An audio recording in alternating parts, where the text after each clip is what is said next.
സർവമംഗളമംഗല്യേ ശിവേ സർവാർത്ഥസാധികേ ശരണേ ത്രയംബകേ ഗൗരി നാരായണി നമോസ്തുതേ. അടുത്തൊരു വീഡിയോയിലേക്ക് എല്ലാവർക്കും സ്വാഗതം. നമ്മുടെ ദേവതാ സങ്കല്പങ്ങളൊക്കെ ചിന്മുദ്ര അല്ലെങ്കിൽ ജ്ഞാനമുദ്ര എന്ന് പറയും. അതായത് ചൂണ്ടുവിരൽ തള്ളവിരലിനോട് ചേർന്ന് മറ്റ് വിരലുകൾ നിവർത്തി പിടിക്കുന്ന ഇതാണ് ചിന്മുദ്ര അല്ലെങ്കിൽ ജ്ഞാനമുദ്ര എന്ന് പറയുന്നത്. അപ്പോൾ മിക്ക ദേവതാ സങ്കല്പങ്ങളും ചിന്മുദ്രയിൽ ഒക്കെ ഇരിക്കുന്നത് നമ്മൾ കണ്ടിട്ടുണ്ടല്ലോ, പിക്ചറിലുമൊക്കെ. ഇപ്പോൾ അയ്യപ്പൻ, ശാസ്താവ്, അയ്യപ്പനൊക്കെ ചിന്മുദ്രയിലാണ് പിക്ചറിലൊക്കെ നമ്മൾ കാണുന്നത്. അപ്പോൾ ഈ ചിന്മുദ്ര എന്താണ് എന്ന് ചോദിച്ചാൽ, ചിന്മുദ്രയെക്കുറിച്ച് പഠിക്കാൻ വേണ്ടി സ്വാമി വിവേകാനന്ദൻ ഇങ്ങ് കേരളം വരെ വന്നു എന്നാണ് പറയുന്നത്. എന്നിട്ട് ചട്ടമ്പി സ്വാമികൾ, ഈ ആധ്യാത്മിക തലത്തിലൊക്കെ വളരെ ഉന്നതിയിൽ നിൽക്കുന്ന ചട്ടമ്പി സ്വാമികളോട് അതിനെക്കുറിച്ചുള്ള ശരിയായിട്ടുള്ള ഒരു വിവരണം പഠിക്കാനായി ഇവിടെ എത്തിയെന്നും ഒക്കെ നമുക്ക് സ്വാമി വിവേകാനന്ദൻ്റെ കഥകളിൽ കേൾക്കാം. അപ്പോൾ ഇവിടെ ജ്ഞാനമുദ്ര എന്നാണ് ചിന്മുദ്രയെ പറയുക. അപ്പോൾ ചിന്മുദ്രയിലിരിക്കുമ്പോൾ അതിൽ ഈ നമ്മുടെ ശരീരത്തിലെ എനർജി നമ്മളിൽ തന്നെ ലോക്ക് ചെയ്യുക എന്നുള്ളതാണ് അതിൻ്റെ ശരിയായിട്ടുള്ള ഒരു അർത്ഥം എന്നാണ് വായിക്കുമ്പോൾ മനസ്സിലാവുന്നത്. അപ്പോൾ ഇവിടെ ചൂണ്ടുവിരൽ തള്ളവിരലിനോട് ചേർത്ത് വയ്ക്കുന്നു, മറ്റ് വിരലുകൾ നിവർത്തി വയ്ക്കുന്നു എന്ന് പറയുമ്പോൾ അവിടെ ചൂണ്ടുവിരൽ അഹങ്കാരത്തിൻ്റെ വിരലാണ്, തള്ളവിരൽ ആ അഹങ്കാരം കുറയുന്നു എന്നും, അല്ലെങ്കിൽ ചൂണ്ടുവിരൽ ജീവാത്മാവിനെ കാണിക്കുന്നു എന്ന് പറയാം, തള്ളവിരൽ പരമാത്മാവിനെ കാണിക്കുന്നു. അപ്പോൾ ജീവാത്മാവ് പതുക്കെ പതുക്കെ പരമാത്മാവിലേക്ക് ചേരുന്നു, അതാണ് ഈ ഒരു മുദ്ര. അപ്പോൾ ഈ ഒരു മുദ്ര മറ്റു വിരലുകൾ നിവർത്തി പിടിക്കുന്നു, ഇതിനെ ജ്ഞാനമുദ്ര എന്ന് പറയുന്നു. അത് അവിടെ ദക്ഷിണാമൂർത്തി രൂപിയായിട്ടുള്ള പരമേശ്വരൻ, ശ്രീ പരമേശ്വരൻ ശിവൻ സനകാദികൾക്ക് 4 മുനിമാരാണല്ലോ, സനകൻ, സനന്ദൻ, സനാതനൻ, സനൽകുമാരൻ. സനകാദികൾക്ക് മൗനമായിട്ട് കൊടുത്ത ഉപദേശം കൊടുത്തത് ഈ മുദ്ര ഉപയോഗിച്ചാണ്. അപ്പോൾ ആ ഉപദേശങ്ങൾ കൊടുക്കുമ്പോൾ പോലും വിരലുകളുടെ ആ ക്രമീകരണവും അതൊക്കെ വളരെ പ്രാധാന്യമുള്ളതാണ് എന്നും, തന്ത്രശാസ്ത്രത്തിലൊക്കെ നമ്മൾ പൂജാവിധികളിലൊക്കെ വിരലുകൾ പ്രത്യേക രീതിയിൽ ആരാധനയ്ക്ക് മന്ത്രങ്ങളോടൊപ്പം അംഗങ്ങളുടെ ആ ഒരു ക്രമീകരണവും ഒക്കെ നമ്മൾ കണ്ടിട്ടുണ്ടാവില്ല. അപ്പോൾ നമ്മളിന്ന് അർത്ഥം നോക്കുന്ന ലളിതാ സഹസ്രനാമത്തിൽ തന്നെ ദശമുദ്ര സമാരാധ്യ എന്ന് പറയുന്നുണ്ട്. അങ്ങനെ ദശമുദ്രകളാൽ ആരാധിക്കപ്പെടുന്നവൾ എന്ന്. അപ്പോൾ അങ്ങനെ കൈവിരലുകളെ പ്രത്യേക രീതിയിൽ വെച്ചുകൊണ്ട് പൂജാവിധികളും ഒക്കെ തന്ത്രത്തിലും ഒക്കെ ഉള്ളതാണ് എന്നും, അതിനെക്കുറിച്ചൊക്കെ നമുക്ക് അത്രയ്ക്കും ഡീറ്റെയിൽ ആയിട്ട് അത് പഠിക്കുന്നവർക്കേ അതിനെക്കുറിച്ച് അറിയാവൂ. അപ്പോൾ ഇവിടെ ജ്ഞാനമുദ്രയുടെ രൂപത്തിലാണ് ദേവി സ്ഥിതി ചെയ്യുന്നത് എന്ന് പറയുന്നു. അപ്പോൾ ഇന്ന് നമ്മൾ നോക്കുന്ന ഭാഗം 971 മുതൽ 980 വരെയുള്ള നാമങ്ങളാണ് നമ്മൾ.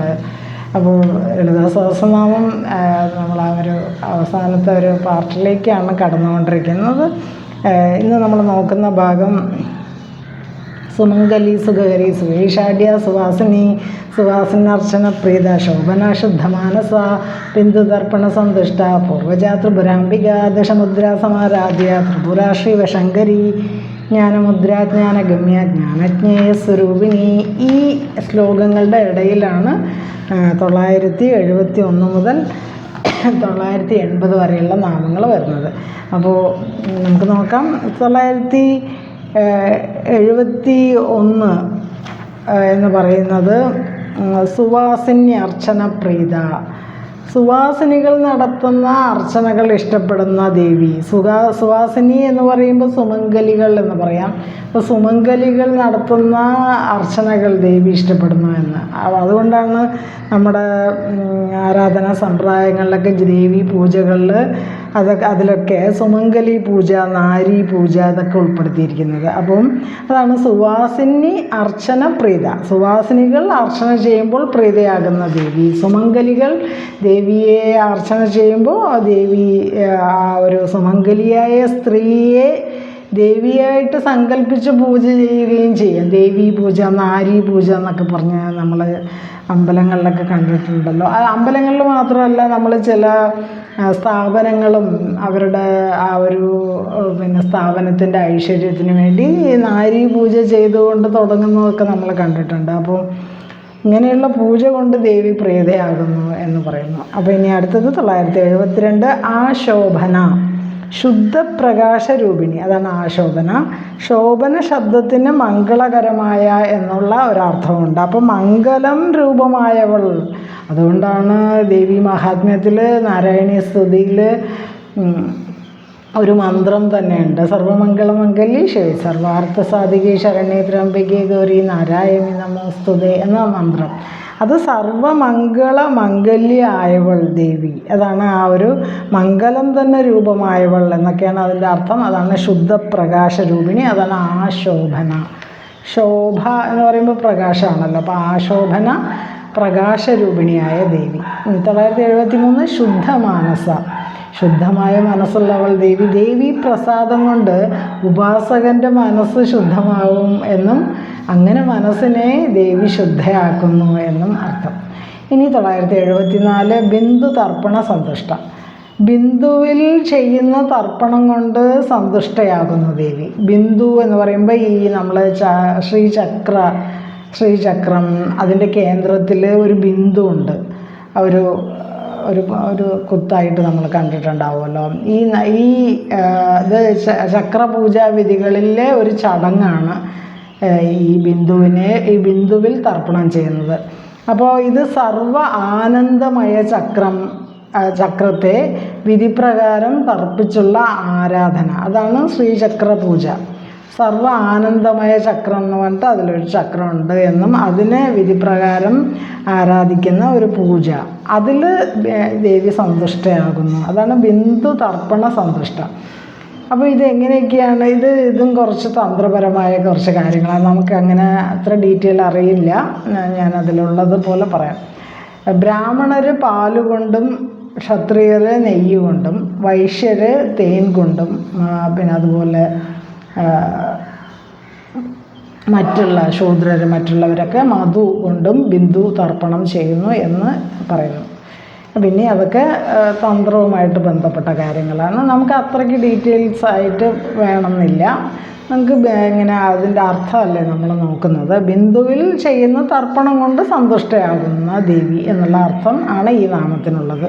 974 ബിന്ദു തർപ്പണ സന്തുഷ്ട. ബിന്ദുവിൽ ചെയ്യുന്ന ആ ശ്രീചക്രത്തിൻ്റെ ബിന്ദുവിൽ ചെയ്യുന്ന തർപ്പണം അല്ലെങ്കിൽ പൂജകൾ കൊണ്ട് സന്തുഷ്ടയാകുന്ന ദേവി എന്ന് അർത്ഥം. ഇനി 975 പൂർവജ, എല്ലാത്തിനും മുമ്പ് ജനിച്ചവൾ. അതാണ് പൂർവജ. അപ്പോൾ ദേവിക്ക് ജനനമില്ല.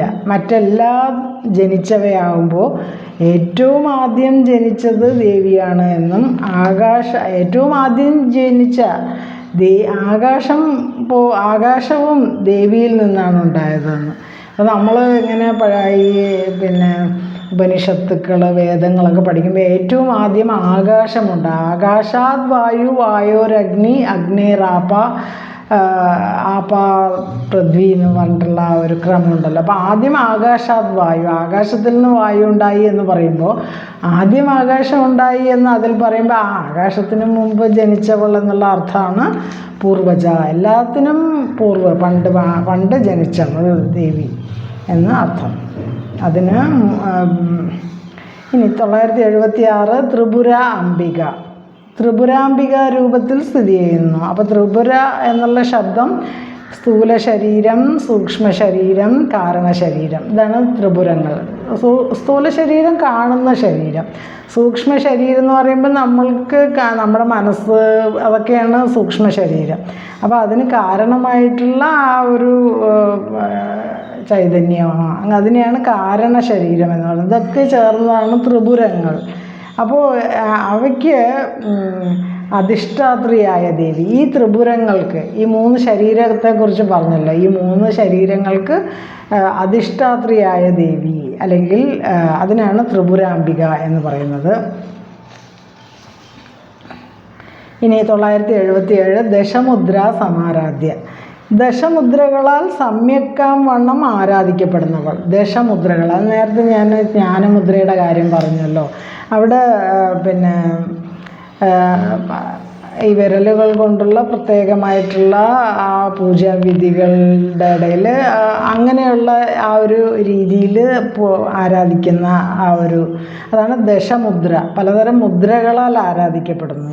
അങ്ങനെ ആരാധിക്കപ്പെടുന്ന ദേവി. ഉപാസകൻ്റെ ഉള്ളിൽ ദേവതയിൽ ഭക്തിയും സമർപ്പണവും ഉണ്ടാകുന്നതിന് വേണ്ടിയാണ് ഇങ്ങനെ പല രീതിയിലുള്ള ഉപാസനയുടെ ആ ഒരു രീതികൾ. ദശമുദ്രകളാൽ സമ്യക്കാം വണ്ണം, നല്ലവണ്ണം ആരാധിക്കപ്പെടുന്നവൾ എന്നർത്ഥം. അപ്പം നമുക്കറിയാവുന്ന കൈ കൊണ്ടുള്ള ആരാധനയാണ് നമ്മൾ കൈകൂപ്പുക, അതുപോലെ നമസ്കരിക്കുക. ഇതൊക്കെയാണ് നമ്മൾ ചെയ്യുന്ന ഒരു കൈകളിലൂടെ, ശാരീരിക പ്രകടനങ്ങളിലൂടെ നമ്മൾ ചെയ്യുന്നത്. ഇനി 978 ത്രിപുര ശ്രീ വശങ്കരി. ത്രിപുരാശ്രീയെ വശങ്കരിയാക്കുന്നവൾ.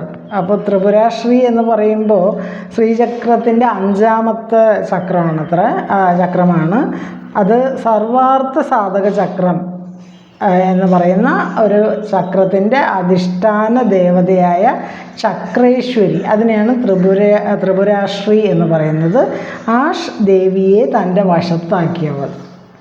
അപ്പോൾ ത്രിപുരാശ്രീയെ വശങ്കരിയാക്കുന്നവൾ, അതാണ് ത്രിപുര ശ്രീ വശങ്കരി. കാരണം ആ ഒരു പദത്തിൻ്റെ അർത്ഥം പറയണമല്ലോ, അതുകൊണ്ട് നമുക്കിത് അതെന്താണെന്ന് പറയണമെങ്കിൽ ആ പദം ത്രിപുര ശ്രീ വശങ്കരി എന്നാണ്. 978 ത്രിപുരാശ്രീയെ വശങ്കരിയാക്കുന്നവൾ. അതായത് ത്രിപുരാശ്രീ ആർക്ക് വശമാകുന്നുവോ, ശ്രീചക്രത്തിൻ്റെ 5ാമത്തെ ചക്രമാണ് സർവാർത്ഥ സാധക ചക്രം, അതിൻ്റെ അധിഷ്ഠാന ദേവതയാണ് ത്രിപുരാശ്രീ. ആ ശ്രീയെ വശത്താക്കുന്നവൾ, അല്ലെങ്കിൽ ആ ദേവിയെ തൻ്റെ വശത്താക്കിയവളാണ് ദേവി. അതാണ് ദേവിക്ക് ആ നാമം. ഇനി 979 ജ്ഞാനമുദ്ര. ജ്ഞാനമുദ്ര എന്ന് പറയുമ്പോൾ ചിന്മുദ്ര. നമ്മൾ ആ ഒരു ഇൻട്രൊഡക്ഷനിൽ കുറച്ച് പറഞ്ഞല്ലോ ചിന്മുദ്രയെക്കുറിച്ച്. അതാണ് ആ ചിന്മുദ്രയാണ് നമ്മളെല്ലാ മിക്ക ദേവതാ സങ്കല്പങ്ങളും ഈ ചിന്മുദ്ര കയ്യിൽ ചിന്മുദ്രയോടുകൂടി നിൽക്കുന്ന ഒരു പ്രത്യേകിച്ച് അയ്യപ്പനും ഒക്കെ നമ്മൾ കണ്ടിട്ടുണ്ട്, ആ ദേവിയും ഒക്കെ. അപ്പോൾ ആ ജ്ഞാനമുദ്ര രൂപിണിയായവൾ. ചൂണ്ടുവിരൽ ജീവാത്മാവാണെങ്കിൽ തള്ളവിരൽ പരമാത്മാവാണ്. അപ്പോൾ ജീവാത്മാവ് പരമാത്മാവിലേക്ക് ലയിക്കുന്നു. അപ്പോൾ പല പല സാധന അനുഷ്ഠാനങ്ങൾ കൊണ്ട് ജീവാത്മാവ് പതുക്കെ അഹംഭാവം വെടിഞ്ഞ് പരമാത്മാവിലേക്ക് ലയിക്കുമ്പോഴാണ് ഇത് രണ്ടും കൂടെ ചേരുന്നത്. ജീവാത്മ പരമാത്മ ഐക്യം എന്ന് പറയും, ജീവ പരയോരൈക്യം എന്ന് പറയും. അതാണ് പിന്നെ അവിടെ നടക്കുന്നത്. അങ്ങനെ നടക്കുമ്പോൾ ആ ജീവാത്മാവ് പരമാത്മാവിലേക്ക് ലയിക്കുന്നു. അതാണ് പൂർണ്ണത നേടുക എന്ന് പറയുന്നത്. അപ്പോൾ നമ്മുടെയൊക്കെ ജീവിതത്തിൻ്റെ ലക്ഷ്യം ആ ഒരു പൂർണ്ണതയിലേക്ക് എത്താനായിരിക്കെ ഈ ഒരു പ്രോസസ്സാണ് പിന്നെ നമ്മുടെ ഈ സാധന ഉപാസന അതെല്ലാം കൊണ്ട് നടക്കേണ്ടത്. അപ്പോൾ ചൂണ്ടുവിരൽ പെരുവിരലും കൂട്ടി മറ്റു വിരലുകൾ നിവർത്ത് പിടിക്കുന്ന മുദ്രയ്ക്കാണ് ജ്ഞാനമുദ്ര എന്ന് പറയുന്നത്. ഇതിന് ചിന്മുദ്ര എന്നും പറയുന്നുണ്ട്. അപ്പോൾ ദക്ഷിണാമൂർത്തി സ്വാമികൾ ദക്ഷിണാമൂർത്തി രൂപിയായിട്ടുള്ള പരമേശ്വരൻ ശിവൻ തന്നെയാണ് ദക്ഷിണാമൂർത്തി സ്വാമിയായിട്ട് അവതരിച്ചത്. ആ ശ്രീ പരമേശ്വരൻ സനകാദി മുനികൾക്ക്, സനകൻ, സനന്ദൻ, സനാതൻ, സനൽകുമാരൻ, ഈ 4 മുനികളാണ് ബാലരൂപികളായിട്ട് തന്നെ അവർ പിന്നെ ഇരിക്കുന്ന കഥകളൊക്കെ നമ്മൾ പുരാണത്തിൽ കണ്ടിട്ടുണ്ടല്ലോ. ആ ശിവൻ സനകാദി മുനികൾക്ക് മൗനമായിട്ട് ഉപദേശം കൊടുത്തത് ഈ മുദ്ര ഉപയോഗിച്ചിട്ടാണെന്ന് പറയുന്നു.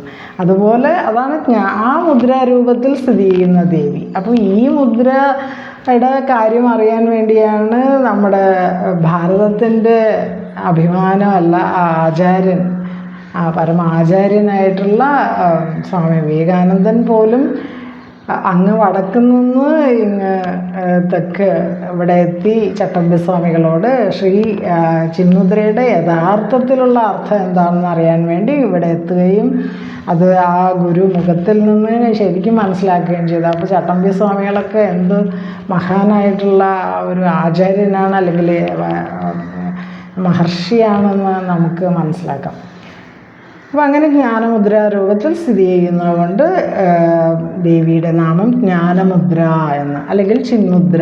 ആ മുദ്ര തന്നെ ദേവിയുടെ ഒരു നാമമാണ്. ഇനി 980 ജ്ഞാനഗമ്യ, ജ്ഞാനം കൊണ്ട് ഗമിക്കാവുന്നവൾ, അല്ലെങ്കിൽ പ്രാപിക്കപ്പെടാവുന്നവൾ. അറിവ് കൊണ്ട് മാത്രമേ ദേവിയെ മനസ്സിലാക്കാനോ അല്ലെങ്കിൽ ദേവിയിലേക്ക് എത്താൻ കഴിയുള്ളൂ. അപ്പം നമ്മൾ ഇപ്പോൾ പല പല ആരാധനാക്രമങ്ങളിലും ഒക്കെ ഇങ്ങനെ ഇരിക്കുന്നു. പക്ഷെ എന്നാൽ ആ അറിവ് പൂർണ്ണമായിട്ടുള്ള ഒരു അറിവിലേക്ക് എത്തുമ്പോഴാണ് ദേവിയെ പൂർണ്ണമായിട്ടും പ്രാപിക്കാൻ കഴിയുക, അല്ലെങ്കിൽ ദേവിയിലേക്ക് എത്താൻ കഴിയുക എന്ന് ദേവിയുടെ തന്നെ നാമം പറയുന്നു. ആ ഒരു നാമം ദേവിക്ക് തന്നെയുള്ള നാമമാണ് ജ്ഞാനഗമ്യ. ജ്ഞാനം കൊണ്ട് ഗമിക്കാവുന്നവൾ, അല്ലെങ്കിൽ ജ്ഞാനം കൊണ്ട് പ്രാപിക്കപ്പെടാവുന്നവൾ എന്ന് ദേവി തന്നെ അരുളി ചെയ്തതായിട്ട് പുരാണങ്ങളിലും ഒക്കെ പറയുന്നുണ്ട്. അപ്പോൾ ഇത്രയും ഭാഗം മഹാദേവിക്ക് സമർപ്പിക്കുന്നു. സർവമംഗളമംഗല്യേ ശിവേ സർവാർത്ഥസാധികേ ശരണ്യേ ത്രയംബകേ ഗൗരി നാരായണീ നമോസ്തുതേ. ഇന്ന് നമ്മൾ നോക്കിയത് 971 മുതൽ 980 വരെയുള്ള നാമങ്ങളാണ്. അപ്പോൾ ഇത്രയും നാമങ്ങൾ മഹാദേവിക്ക് സമർപ്പിക്കുന്നു. അപ്പോൾ ഈ ഒരു വീഡിയോ മാക്സിമം ഷെയർ ചെയ്യുക, അതുപോലെ ഹൈപ്പ് ചെയ്യുക. ഹൈപ്പ് എന്ന് പറഞ്ഞൊരു ഓപ്ഷൻ ഉണ്ട്. കമൻറ്റ് ലെഫ്റ്റിലേക്ക് സ്ക്രോൾ ചെയ്താൽ കമൻറ്റിൻ്റെ ആ ഒരു ഭാഗത്ത്. അപ്പം ഈ ഒരു വീഡിയോ ഹൈപ്പ് ചെയ്യുക, അതുപോലെ ചാനൽ സബ്സ്ക്രൈബ് ചെയ്യുക, ലൈക്ക് ചെയ്യുക, നിങ്ങളുടെ നിർദ്ദേശങ്ങൾ കമൻറ്റായിട്ട് രേഖപ്പെടുത്തുക. അപ്പോൾ എല്ലാവർക്കും ഒരു നല്ല ദിവസം ആശംസിക്കുന്നു. ഹരേ കൃഷ്ണ. സർവം ശ്രീകൃഷ്ണാർപ്പണമസ്തു. മഹാദേവിക്ക് നമസ്കാരം. ഹരേ കൃഷ്ണ.